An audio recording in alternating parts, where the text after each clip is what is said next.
ஆனா நான் மனசார வேண்டிக்கிறேன், நீங்க எதிர்பார்க்கிற இந்த வாரிசு கனவு என்னைக்குமே நிறைவேறாது. போதும், நிறுத்து.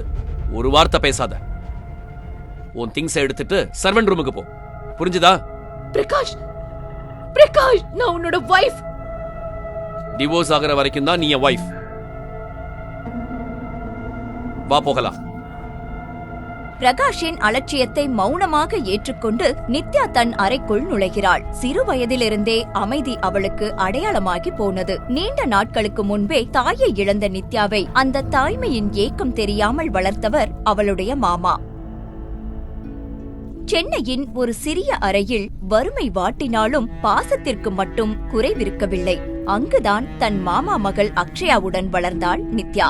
தன் படிப்பை தியாகம் செய்து நித்யாவை படிக்க வைத்த மாமாவின் தியாகத்திற்கு மத்தியில் அக்ஷயாவின் உருவில் ஒரு தீரா பகை வளர்ந்தது. இன்று நித்யாவின் புகுந்த வீட்டில் அவளை தன் கணவனிடமிருந்து பிரிக்கவும் அவமானப்படுத்தவும் அக்ஷயா விஷத்தனமான சதித்திட்டங்களை தீட்டி வருகிறாள். பிரகாஷ் பேபி, பிரகாஷ் பேபி, தொண்டை ரொம்ப காஞ்சு போயிருக்கு.